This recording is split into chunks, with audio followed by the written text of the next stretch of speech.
আজকে কপি রসা করবো। তো কপিকে সিদ্ধ করে নিয়েছি, ভাপা নিয়েছি। আর তারপরে আলু, কপি, জিরা দিয়ে ভেজে নেবো ভালো করে।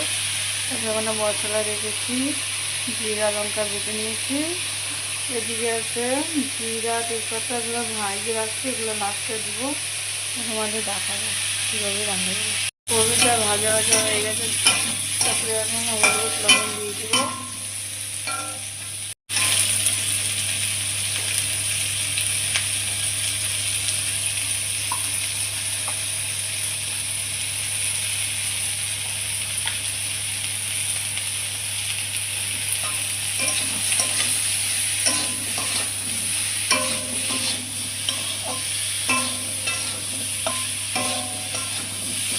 একটা ভাজা ভাজা হয়ে গেছে, মশলা দিয়ে দেবো। এখন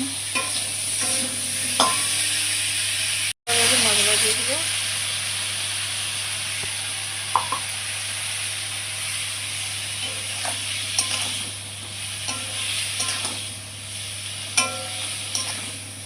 ভালো ভাজি নেবো মশলা দিয়ে। তো মশলা দিয়ে ভেজে নিয়েছি ভালো করে। এখন যে মশলা বেটেছিলাম সেই জলটা দিয়ে দেবো, তারপর আবার কষাবো।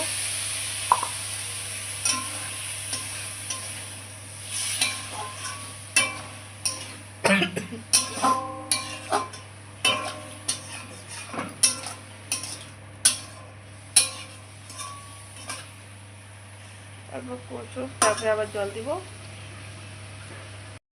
মশলা দিয়ে ভেজে আবার জল দিয়ে ভেজে নিয়েছি, এখন জল দিয়ে দেবো। কত ঝোল খাবো ওটুকু দিব। তো আমি হালকা দেবো, কেন ডাল তো আলু দিয়ে করেছি, তার জন্য জল দিয়ে দেবো। হালকা দিব।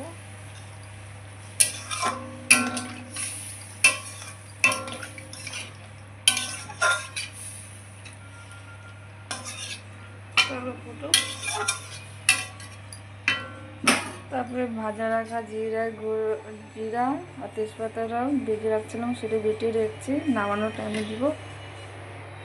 হয়ে গেছে, তো আমি ঘি দিয়ে নামিয়ে দিব।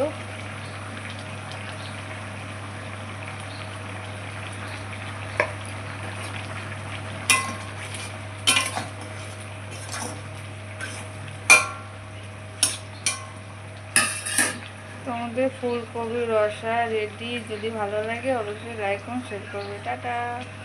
ফুটে গেছে, তো আমি জিরা ভেজে আর তেজপাতা ভেজে রাখছি, সেটা দিয়ে দেবো।